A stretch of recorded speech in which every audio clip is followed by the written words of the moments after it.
निवेदन है श्री डी प्रवीण जी से, आप पौधा भेंट कर स्वागत और सम्मान करें।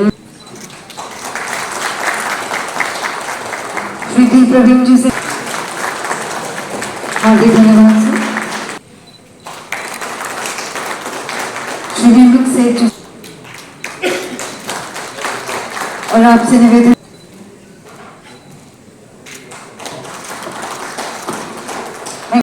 to this curtain raiser ceremony of WFI 2025, an event that not only reaffirms India's growing global stature in the food processing sector, but also marks the official countdown to our flagship event, World Food India 2025, scheduled to be held from 25th to 28th of September 2025 at Bharat Mandapam, New Delhi. Dear friends, as you know, in previous editions, we witnessed tremendous response and participation of over 1500 exhibitors, 20 country pavilions and 16 international organizations. Looking ahead to WFI 2000 are even more ambitious. We aim to scale up this initiative significantly and elevate its global prominence. The foundation of World Food India lies in the vision of empowering our domestic industry to establish global connections and to welcome the world to India for shared growth. India, you all know, already holds a leadership position in the processing of milk, pulses, millets, onions, etc. Our sector has demonstrated remarkable growth over last decade, and now it contributes almost 1/5 of agri product export in the country. Yet, we recognize that substantial untapped potential remains. A considerable share of our export still comprises of raw material or minimally processed materials, whether it is fresh, frozen or processed food. It is now imperative that we move toward maximizing value addition within our country. To facilitate this evolution, we needed a platform for seamless engagement among domestic players, international stakeholders, innovators. Emphasizing sustainability, innovation and value addition across the entire food value chain. And to take us through the key highlights, objectives and collaborative opportunities. I'll take around 5 to 6 minutes to take you through the presentation around World Food India and the whole economic story for India.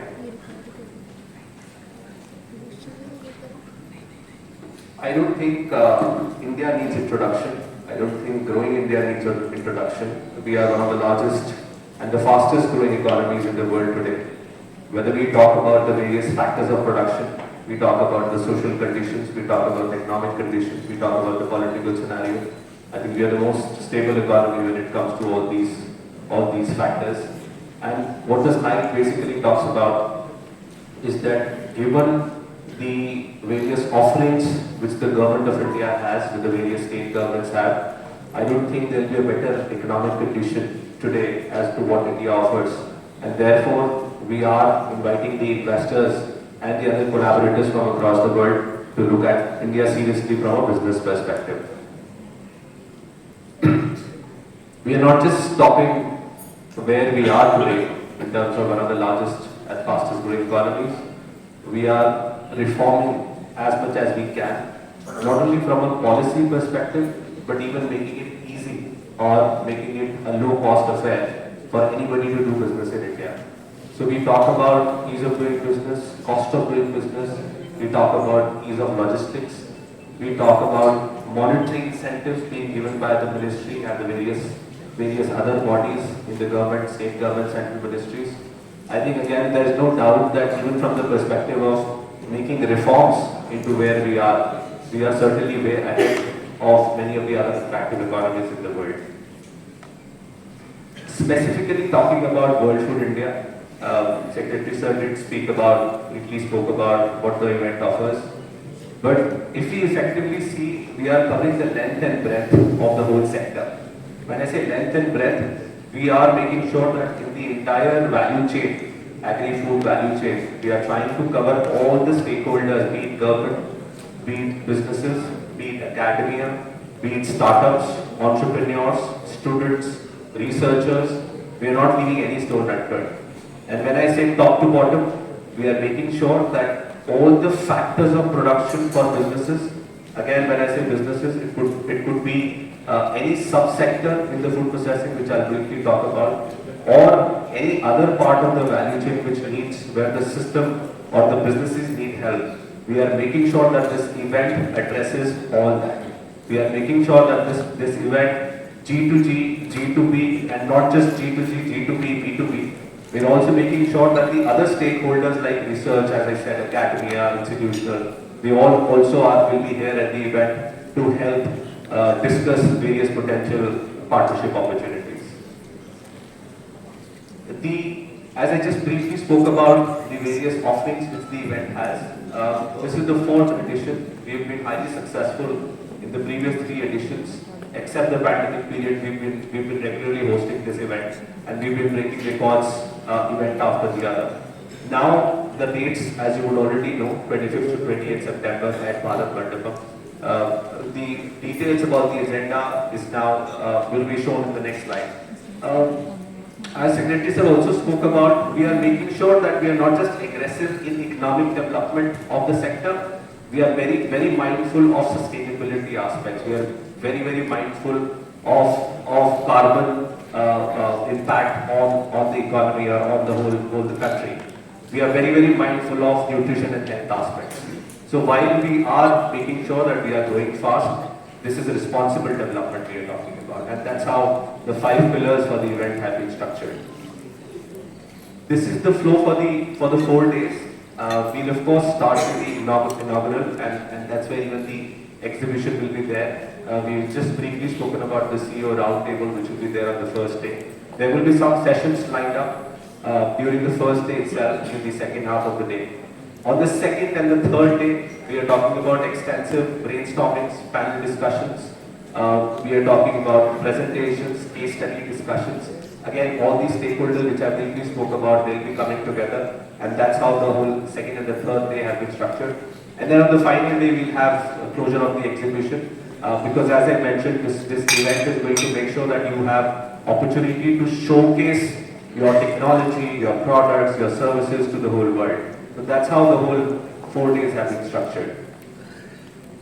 The various elements in the whole 4-day event, we have spoken about exhibition. There will be technology pavilion. Of course, there will be conferences and seminars happening throughout the day.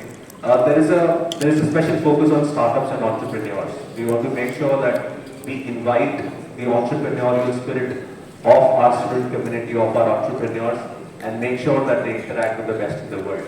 So that's going to be a big focus area. The subsectors which I spoke about, we are again making sure that all subsectors, the 8 subsectors which are mentioned on the slides, will be adequately discussed and addressed during those 4 days in the technical sessions as well as in the exhibition. I briefly spoke about the type of stakeholders. These are some of the specific, this is the list of specific stakeholders.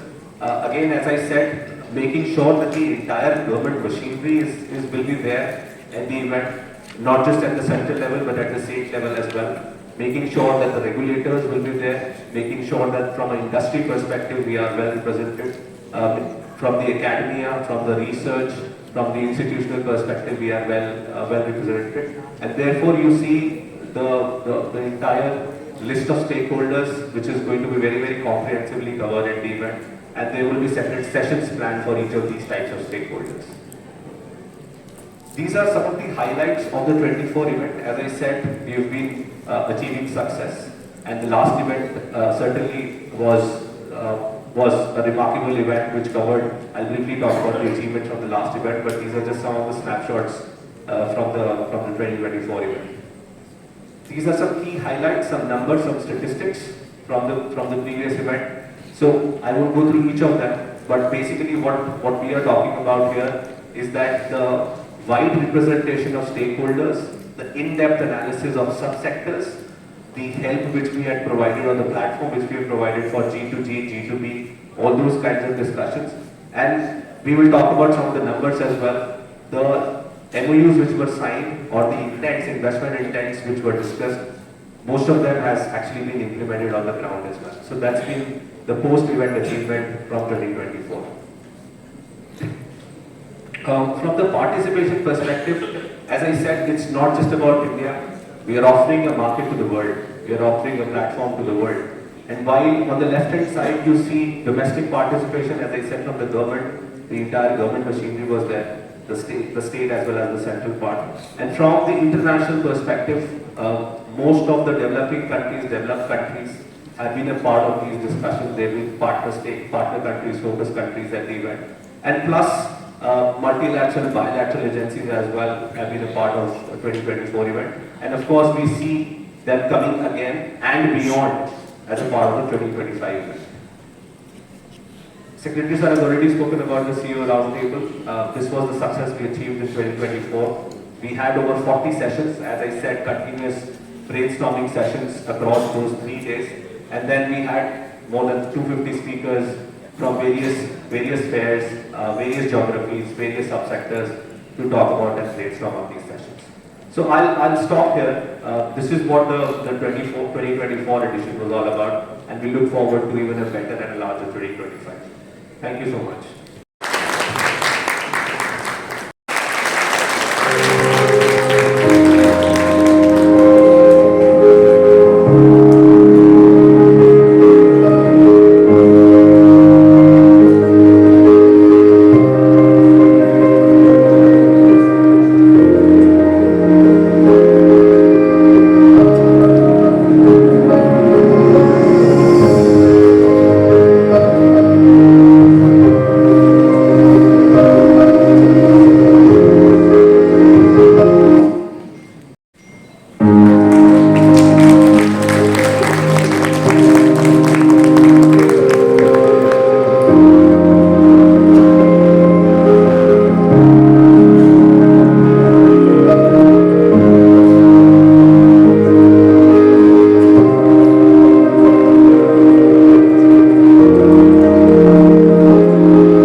Serve as the official guide for stakeholders and delegates from across the globe.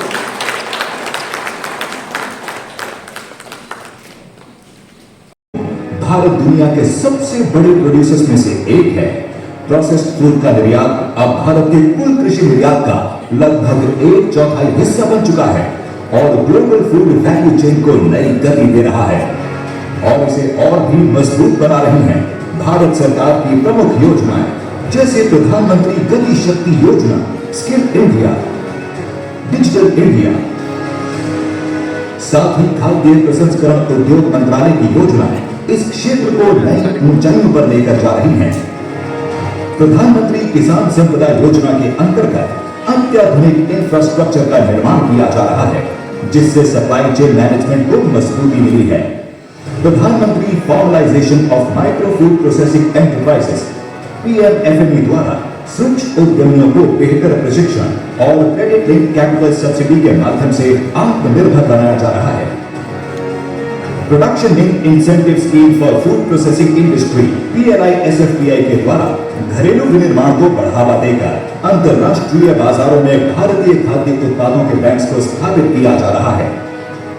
Food processing व retail क्षेत्र में 100% FDI की अनुमति, latest techniques, millets, मखाने जैसे healthy food products को promote करना, innovation और सस्टेनेबल प्रैक्टिसेस जैसे कदमों के साथ भारत का फूड प्रोसेसिंग सेक्टर वैश्विक मंच पर एक नई ऊर्जा का संचार कर रहा है और इस उन्नतिशील बदलाव का साक्षी बनने के लिए आप आमंत्रित हैं वर्ल्ड फूड इंडिया 2025 में, जो आयोजित हो रहा है भारत मंडपम नई दिल्ली में। पिछले एडिशन में दुनिया भर के इन्वेस्टर्स और पॉलिसी मेकर्स ने भाग लेकर यह सफलता के नए कीर्तिमान स्थापित किए और फूड प्रोसेसिंग के उज्जवल भविष्य की नींव रखी। भारत की खाद्य क्रांति नवाचार, तकनीक और किसानों की मेहनत से नई ऊंचाइयों को छू रही है। खाद्य प्रसंस्करण इस बदलाव का केंद्र है, जो खेतों को वैश्विक बाजारों से जोड़कर किसानों को सशक्त बनाता है। World Food India is slated to be the biggest event of policymakers, global investors, business leaders and key executives of prominent global and domestic food companies. World food India 2025 5 मुख्य विषयों पर केंद्रित रहेगा, जो इस सेक्टर के भविष्य को एक नई दिशा की ओर ले जाएगा। ये मंच buyers and leads, CEO round tables, global food regulators summit,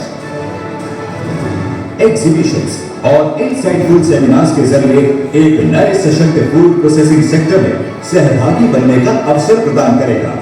world food India 2025 इस परिवर्तनकारी यात्रा का महत्वपूर्ण मंच है।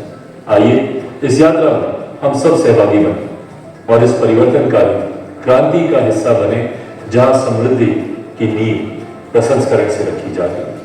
आइए प्रोसेसिंग फॉर प्रॉस्पेरिटी की इस वैश्विक यात्रा में कदम से कदम मिलाइए वर्ल्ड फूड इंडिया 2025 के साथ।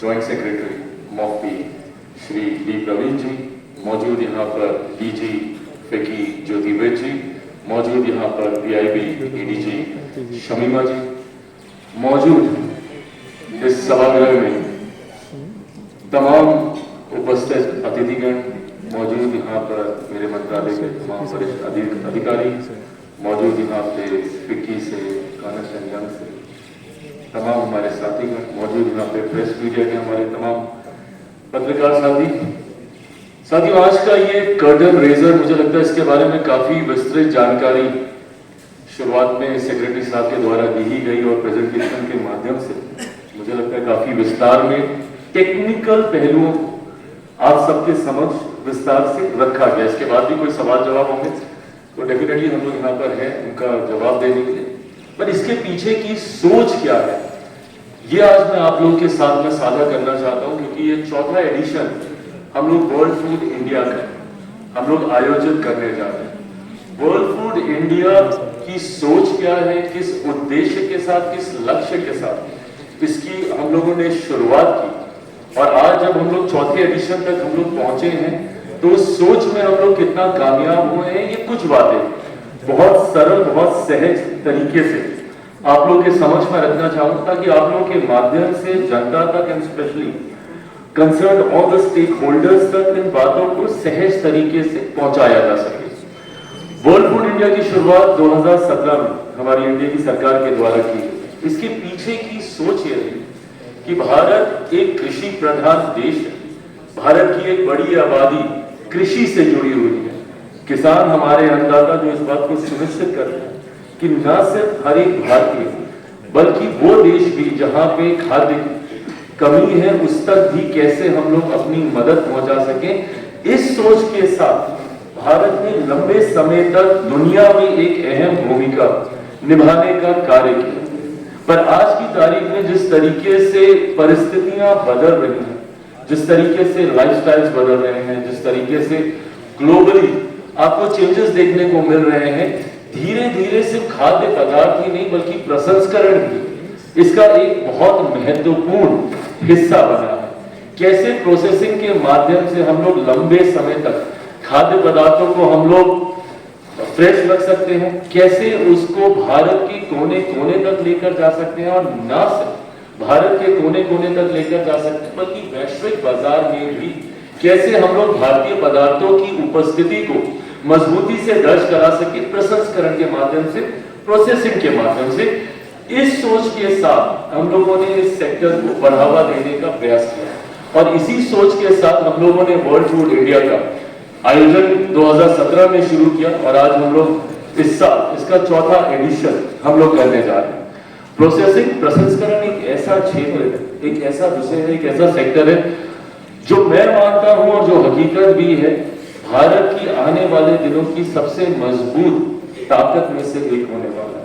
कारण इसका जो मैंने आप लोगों के साथ साझा किया, क्योंकि भारत की एक बड़ी आबादी किसानी से जुड़ी हुई है, भारत एक कृषि प्रधान देश है, ऐसे में इस सेक्टर की प्रोसेसिंग की अहमियत और ज्यादा बढ़ जाती है, प्रसंस्करण की अहमियत और ज्यादा बढ़ जाती है। न सिर्फ प्रसंस्करण के माध्यम से हम लोग किसानों को वो आर्थिक मजबूती दे सकते हैं जिस सोच के साथ हमारी एनडीए की सरकार, मेरे प्रधानमंत्री आदरणीय नरेंद्र मोदी जी जिस लक्ष्य, जिस सोच के साथ किसानों की आर्थिक मजबूती की सोच के साथ आगे बढ़ने का प्रयास कर रहे हैं, उसमें मैं मानता हूं कि प्रोसेसिंग के माध्यम से हम लोग अपने उस लक्ष्य को हम लोग पूरा कर सकते हैं। न सिर्फ इससे किसानों की हम लोग आर्थिक मदद कर सकते हैं, पर आज की तारीख में एक ऐसा विषय जिसकी चिंता न सिर्फ भारत सरकार बल्कि देश के राज्य की हर सरकारों को रहती है कि कैसे आप जॉब अपॉर्चुनिटीज क्रिएट करें। मैं मानता हूं कि प्रसंस्करण के माध्यम से जब हम लोग देश के कोने कोने में इन उद्योगों की स्थापना करने में सफल हो पाएंगे, उस माध्यम से हम लोग न सिर्फ किसानों की मदद बल्कि वो जॉब अपॉर्चुनिटीज भी हम लोग क्रिएट कर पाएंगे, जिसके माध्यम से भारत के युवा अपने बेहतर भविष्य की ओर अग्रसर हो सकते हैं।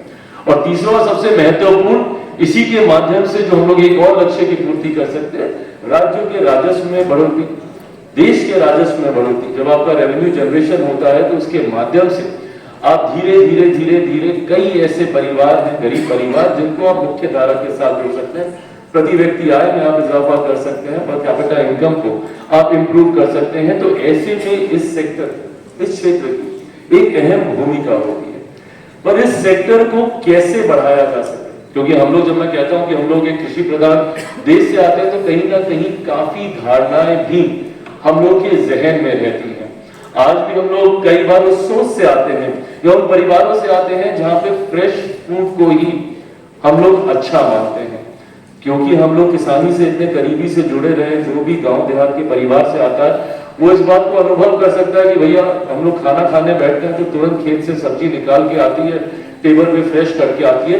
ये सोच हम लोग के जहन में लंबे समय तक रही है कि अगर फ्रेश है तभी अच्छा है, और अगर उसका कहीं प्रसंस्करण हो गया, क्योंकि आजकल इस बात को लेकर काफी मिसलीडिंग एडवर्टीजमेंट्स भी प्रचारित किए जाते हैं, जहां पे इस बात की एक धारणा बांधने का प्रयास किया जा रहा है, एक नैरेटिव सेट करने का प्रयास किया जा रहा है कि अगर फूड प्रोसेस हो गया है तो आपने उसकी सारी गुणवत्ता निकाल ली, आपने उसमें से जितनी भी उसकी न्यूट्रिएंट वैल्यू है उसको आपने कम कर दिया, और फिर वही पुराने घरों की हम लोग की वो सोच कि भाई अब तो ये पुराना हो गया है, बासी हो गया है, ये फ्रेश नहीं है तो ये अच्छा नहीं है। इस सोच को भी हम लोगों को बदलने की जरूरत है।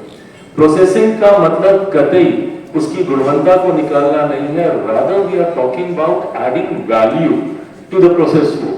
हम लोग उसमें गुणवत्ता को जोड़ने का हम लोग जिक्र कर रहे हैं, ना कि उसकी गुणवत्ता को कम करने का हम लोग बात कर रहे हैं। और जैसा मैंने कहा कि आज की तारीख में जिस तरीके से लाइफस्टाइल बदल रहे हैं, आज की समय की मांग है, जरूरत है।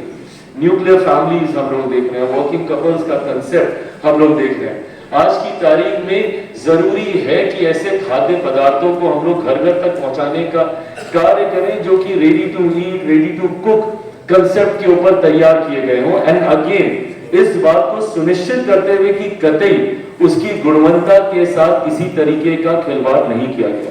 इसमें जितनी हम लोग की रेगुलेटरी बॉडीज हैं उनकी एक अपनी अहम भूमिका है, इसमें फसाई की एक बहुत बड़ी अहम भूमिका है, इस बात को सुनिश्चित करने के लिए कि जो भी खाद्य पदार्थ आपके टेबल पे प्रोसेस्ड होकर आ रहा है वो कतई आपके स्वास्थ्य के लिए हानिकारक नहीं हो। पर उसके बावजूद कई बार सोशल मीडिया के माध्यम से कई बार देखा जाता है कि बस आपके हाथ में एक माइक होना चाहिए और एक सामने कैमरा होना चाहिए और आप अपने में एक खाद्य विशेषज्ञ बन जाते हैं और वो तमाम बातों का आप जिक्र करने लगते हैं जो संभवतः टेक्निकली करेक्ट नहीं होगी। आज की तारीख में प्रोसेसिंग क्यों हम लोग उस स्तर तक नहीं लेकर जा पाते, क्योंकि ये जो नैरेटिव सेट किया है कि प्रोसेस्ड है तो बैड है, ये कंसेप्ट गलत है। मैं इस बात को स्वीकार नहीं करूंगा और मैं इसको नहीं मानूंगा कि प्रोसेस फूड को हम लोग बैड करें। आपको ये डिफरेंस, और मेरे मीडिया के साथियों के माध्यम से ये डिफरेंस जनता तक, समाज तक, देश तक जाने की जरूरत है कि आपको डिफरेंस समझना होगा कि प्रोसेस फूड क्या है, जंक फूड क्या है, ऐसे फूड क्या है जिसमें संभवतः कार्बोहाइड्रेट बहुत ज्यादा है, शुगर कंटेंट बहुत ज्यादा है, जो आपके स्वास्थ्य पे हानिकारक इफेक्ट कर सकते हैं। बट आपको एट द सेम टाइम ये भी समझना जरूरी है कि एक बड़ा सेक्शन प्रोसेसिंग में ऐसा है जो आपके खाद्य पदार्थों की गुणवत्ता को बढ़ाकर उसको एनहेंस कर आपके डाइनिंग टेबल तक लाने का कार्य करता है। पर क्योंकि एक फॉल्स नैरेटिव को कई बार इतना ज्यादा स्ट्रॉन्ग कर दिया जाता है, जिसका परिणाम है कि आज की तारीख में इस सेक्टर को जितनी मजबूती से हम लोग को आगे लेकर जाने की जरूरत थी, हम लोग संभवतः नहीं लेकर जा पाए। आज भी एक बड़ा सेक्शन है जो कि कंप्लीटली अनटैप्ड है। सेक्रेटरी साहब ने आपको आंकड़ों के साथ इसके बारे में जानकारी देने का कार्य किया कि कैसे अभी भी टोटल जितना भी हमारा प्रोड्यूस होता है उसके 10% से भी कम का हिस्सा हम लोग प्रोसेसिंग में हम लोग इस्तेमाल कर पाते हैं। जब तक हम लोग इस सेक्टर को और मजबूती नहीं देंगे और बढ़ावा नहीं देंगे, इसके माध्यम से जो हम लोग की सोच और उसके लिए भारत पूरी तरीके से हम लोगों में वो क्षमता है, हम लोग सामर्थ्य हैं भारत को एक ग्लोबल फूड बास्केट के तौर पर दुनिया के सामने प्रस्तुत करने की क्षमता हम लोग के पास है। ना सिर्फ हम लोग भारत के हंगर नीड्स को कंप्लीट पूरा कर सकते हैं, बल्कि उसको पूरा करते हुए हम लोग वैश्विक बाजारों तक भी अपनी पहचान को मजबूती से हम लोग स्थापित कर सकते हैं। और इसी लक्ष्य के साथ मेरे प्रधानमंत्री जी की यही सोच है कि भारत को इवेंचुअली आने वाले दिनों में एक ग्लोबल फूड बास्केट के तौर पर हम लोग दुनिया के सामने प्रस्तुत करें और भारत को एक फूड प्रोसेसिंग हब के तौर पर हम लोग विकसित करने का हम लोग कार्य करें। और जैसा मैंने कहा, ये क्षमता है क्योंकि जब मैं इंटरनेशनल प्लेटफॉर्म्स पे जाता हूं, मैं अनुभव करता हूं इन बातों को, मुझे एहसास होता है कि किस तरीके से दुनिया की बड़ी कंपनियां भारत की ओर, भारत को एज अ डेस्टिनेशन देखने का कार्य करें। And not only because we have a population of 1.4 billion people living in our country, but also the kind of brain and the kind of ecosystem that we have. R&D के क्षेत्र में वो लोग आना चाहते हैं, यहाँ पे आके निवेश करना चाहते हैं। खुशी मुझे तब होती है जब वो कई अपने नए पदार्थों को भारत में विदेशी कंपनियां आके लॉन्च करने का कार्य करती हैं। ऐसे में मैं मानता हूं कि अगर हम लोग एक ईमानदार सोच के साथ और पूरी तत्परता के साथ अगर हम लोग आगे बढ़े, तो हम लोग फूड प्रोसेसिंग सेक्टर के माध्यम से आने वाले दिनों में भारत को वैश्विक बाजारों तक मजबूती से पहुंचाने का हम लोग कार्य कर सकते हैं। और इसी सोच को धरातल पर उतारने के लिए वर्ल्ड फूड इंडिया की एक अहम भूमिका है। वर्ल्ड फूड इंडिया का आयोजन ही इसी उद्देश्य से किया जा रहा है ताकि जितने भी स्टेक होल्डर्स हों कंसर्निंग दिस सेक्टर, भले वो आपके फार्मर्स हो, आपके इन्वेस्टर्स हो, आपके प्रमोटर्स हो, आपके यंग स्टार्टअप आइडियाज हो, नई टेक्नोलॉजीज हो, हर वो चीज जो इस सेक्टर के साथ जुड़ी हुई है उसको एक मंच मिले। उस मंच पर आके ना सिर्फ वो अपने पदार्थों को, अपनी टेक्नोलॉजीज को, अपने इनोवेशन, यंग स्टार्टअप आइडियाज को ना सिर्फ वो प्रस्तुत कर सके, बल्कि वो वैश्विक बाजारों के साथ वो कनेक्ट भी बना सके। और मुझे खुशी है कि जिस तरीके से हर बीते साल के साथ वर्ल्ड फूड इंडिया को लेकर ना सिर्फ भारत में बल्कि ग्लोबली भी एक एक्साइटमेंट देखने को मिल रहा है। बड़े बड़े देश आज की तारीख में उत्साह के साथ इंतजार करते हैं कि भारत में कब वर्ल्ड फूड इंडिया होगा और वो आएंगे और इस मंच का वो इस्तेमाल करेंगे। जिस तरीके से हम लोगों ने ओवर द पास्ट 4 एडिशंस हम लोगों ने ग्रो किया है वर्ल्ड फूड इंडिया में, ना सिर्फ एरिया वाइज, ना सिर्फ नए नए और स्टेक होल्डर्स को इसमें कैसे हम लोग इन्वॉल्व करें, इस माध्यम से हम लोगों को भी इस बात का एहसास हुआ है कि ये मंच एक बहुत बड़ी ताकत आने वाले दिनों में भारत की प्रोसेसिंग इंडस्ट्री को आगे लेकर जाने के लिए बन सकता है। और इसीलिए एक बार फिर से हम लोग 2025 का वर्ल्ड फूड इंडिया हम लोग आयोजित करने जा रहे हैं। 25 तारीख से लेकर 25 सितंबर से लेकर 28 सितंबर तक इसका आयोजन भारत मंडपम में, दिल्ली में भारत मंडपम में किया जाएगा। उम्मीद ही नहीं, पूरा विश्वास है कि पिछली बार से बहुत ज्यादा मजबूत उपस्थिति विदेशी डेलीगेशंस की यहाँ पर होने जा रही है। मुझे खुशी है कि जिस उत्साह के साथ भारत के अलग अलग प्रदेश भी इसमें पार्टिसिपेट करते हैं, जिस तरीके से जितनी अलाइड मिनिस्ट्रीज का इसमें इन्वॉल्वमेंट रहता है, उनकी इसमें भागीदारी रहती है। ना सिर्फ वो आते हैं, ना सिर्फ अपने विषयों को वो वहां पर रखते हैं, बल्कि जो इंटरेक्शंस भी होते हैं, अलग अलग सेशंस भी हम लोग इसमें कंडक्ट करते हैं, उस सेशंस के माध्यम से जो डिस्कशंस होती हैं और उसका जो निष्कर्ष निकलता है वो हम लोगों को भी मदद करता है कैसे इस सेक्टर को हम और ज्यादा सहज बना सकें, कैसे इस सेक्टर को हम और ज्यादा एक्सेसिबल बना सकें। मुझे लगभग 1 साल हुआ है मेरे प्रधानमंत्री आदरणीय नरेंद्र मोदी जी के द्वारा इस विभाग की जिम्मेदारी दिए हुए, और पिछले इस 1 साल में मैंने ये एक ईमानदार प्रयास किया है कि मैं वो ब्रिज बनूं, मैं वो कनेक्ट बनूं between the industry and the policy makers, my ministry. मैं उस ब्रिज को बनने का मैंने प्रयास किया है जिसके माध्यम से रेगुलेशंस ऐसे हों जो कि हमारे तमाम चिंताजनक विषयों को ध्यान में रखते हुए, मद्देनजर रखते हुए ऐसे स्टैंडर्ड्स का हम लोग निर्माण करें जो इवेंचुअली ग्लोबल स्टैंडर्ड्स की भूमिका निभाने का कार्य करें। इसमें फसाई के साथ भी हम लोग निरंतरता में बैठकर हम लोग चर्चा करते हैं। वर्ल्ड फूड इंडिया में भी ग्लोबल रेगुलेटर्स के साथ हम लोग हर साल एक समिट आयोजित करते हैं जहां पे ग्लोबली रेगुलेशंस में क्या क्या चल रहा है और कैसे भारत उसमें एक अहम भूमिका निभा सकता है, कैसे रेगुलेशंस में हम लोग और इस बात को सुनिश्चित कर सकते हैं कि जहां पे इंडस्ट्री को बहुत ज्यादा तकलीफों का सामना ना करना पड़े, क्योंकि कई बार रेगुलेशंस ऐसे भी बना दिए जाते हैं कि सामने वाले की इच्छा शक्ति को ही वो तोड़ दे इस क्षेत्र में आने से। तो बिना इस बात की परेशानी सामने वाले को दिए हुए इस बात को भी सुनिश्चित करने की जिम्मेदारी अंतोगत्वा हमारे ऊपर ही आती है कि जो कंज्यूमर है कतई उनके पास उनके टेबल पे कोई ऐसा खाद्य पदार्थ ना जाए जो उनकी सेहत के साथ किसी भी तरीके का खिलवाड़ करे।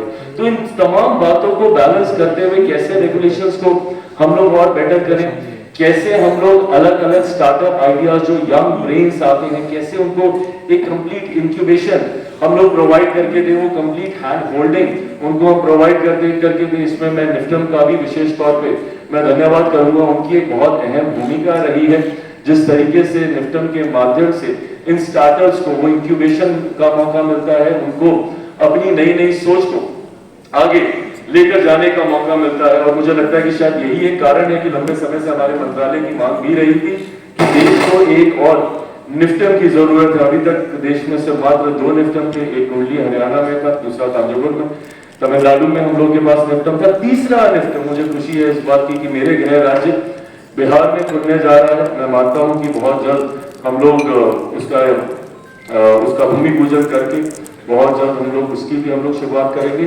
बट निफ्टम के माध्यम से मुझे इस बात का एहसास होता है कि कैसे यंग ब्रेन्स, कैसे यंगस्टर्स आज की तारीख में अपने आप को इस क्षेत्र के साथ जुड़ता हुआ देखना चाहते हैं और जो उत्साह उनमें है फूड प्रोसेसिंग के सेक्टर को लेकर। और ये हकीकत है, ग्लोबली अगर आप कंपेयर करें तो भारत अभी बहुत पीछे है। जिस तरीके से हम लोग को कृषि प्रधान देश होने के कारण जिस तरीके से प्रसंस्करण के क्षेत्र में हम लोग को जितनी अग्रणी भूमिका निभाने की जरूरत थी, संभवतः अभी तक उस लक्ष्य तक हम लोग नहीं पहुंचे। और यही कारण है जो कि यंगस्टर्स को अट्रैक्ट करता है इस क्षेत्र के साथ जुड़ने के लिए। और मेरा मंत्रालय हर संभव प्रयास करता है कि हम लोग उनकी वो मदद करें निफ्टम के माध्यम से, जहां से वो सीख कर जानकारी तालीम हासिल कर आते हैं। तो वहीं हमारे मंत्रालय की अलग अलग योजनाओं के माध्यम से, जिसमें पीएमएफएमई की एक ऐसी खूबसूरत योजना है जो कि ऐसे यंग एंटरप्रेन्योर्स को तैयार करती हैं जो इस क्षेत्र के साथ जुड़कर, और जो हमारे सरकार की सोच है, ना सिर्फ वो जॉब सीकर्स की भूमिका में रहते हैं बल्कि वो जॉब गिवर्स की भूमिका में आते हैं। और मुझे खुशी है कि इसमें सबसे ज्यादा सफलता से मेरा राज्य बिहार इसमें एक अग्रणी भूमिका निभा रहा है। पीएमएफएमई के क्षेत्र में पीएमकेएसवाई प्रधानमंत्री किसान संपदा योजना के माध्यम से हम लोग वो इकोसिस्टम देश भर में तैयार करने का हम लोग प्रयास करें जो प्रसंस्करण को और ज्यादा मजबूत करेगा, लॉजिस्टिक्स को इंप्रूव करने का कार्य करेगा। जैसा मैंने कहा कि हम लोग का प्रयास है कि ज्यादा से ज्यादा हम लोग इंडस्ट्री को मजबूत कर सकें, उनको सशक्त हम लोग कर सकें, ताकि इंडस्ट्री के माध्यम से प्रसंस्करण का ये क्षेत्र आगे बढ़ सके। और उसी सोच के साथ coming back to from where I started, world food India की हम लोगों ने शुरुआत की है, 4था एडिशन है। मैं मानता हूं कि ये भी पिछले तमाम एडिशन से बहुत ज्यादा सफलता से आगे जाएगा। In terms of area I think today this time we are going one of the largest, लगभग 1 लाख स्क्वायर मीटर का एरिया हम लोगों ने भारत मंडपम में दिया है। ये अपने में दर्शाता है कि कितने लोग एक्साइटेड हैं वहां पर आकर अपने अपने खाद्य पदार्थों का, अपने अपने विषयों का वहां पे प्रदर्शन करने के लिए। तो इस उम्मीद के साथ कि आने वाले दिनों में एक सफल आयोजन की ओर हम लोग अग्रसर होंगे और उसके माध्यम से पुनः वो पुश फूड प्रोसेसिंग के सेक्टर को मिलेगा जिसकी अपेक्षा हम सब रखते हैं। मेरे प्रधानमंत्री की सोच है कि आने वाले दिनों में भारत का कम से कम एक खाद्य पदार्थ दुनिया के हर एक डाइनिंग टेबल पे होना चाहिए। उस लक्ष्य, उस सोच के साथ हम लोग आगे बढ़ने का प्रयास कर रहे हैं, जिसमें वर्ल्ड फूड इंडिया की एक अहम भूमिका है। आज इसका कर्टन रेजर है, आप सबके पास विस्तृत जानकारी इसको लेकर आ चुकी है। वेबसाइट आज हम लोगों ने लॉन्च कर दी है, हम लोगों ने मोबाइल ऐप लॉन्च कर दिया है, ब्रोशर आप सबके पास आ ही जाएगा। इसके अलावा भी अगर और कोई आपके सवाल होंगे तो हम सेक्रेटरी साहब सब लोग यहाँ पे बैठे हैं। मैं ITPO का मैं धन्यवाद करूंगा कि उन्होंने इस बार मजबूत साथ इस लक्ष्य की ओर हम लोग का देने का कार्य किया और इसमें जुड़े हुए तमाम साथियों का मैं धन्यवाद करता हूँ। और एक बार फिर से आप सबका मैं यहाँ पे धन्यवाद करता हूँ। इस कर्टन रेजर में आप सब लोग आए, आप लोगों ने इस आयोजन को अपना समर्थन देने का कार्य किया। प्रेस मीडिया के तमाम साथियों का एक बार फिर से बहुत बहुत धन्यवाद। Thank you so much. जय Hind. You have mentioned it very, very clearly that we are this year's World Food India. We have 5 core pillars in this, where of course sustainability and net zero food processing is one of the strongest pillar. मदद करने में इसकी एक अहम भूमिका है, job opportunities create करने में इसकी एक अहम भूमिका है। उससे आपके एक्सपोर्ट्स बढ़ेंगे, डेफिनेटली उसका भी बहुत मजबूत लाभ आपको होगा। तो मैं मानता हूँ कि आने वाले दिनों में सबसे ज्यादा बूमिंग कोई अगर एक सेक्टर, बाकी सेक्टरों में से भी अगर कोई एक सेक्टर है तो वो खाद्य प्रसंस्करण है।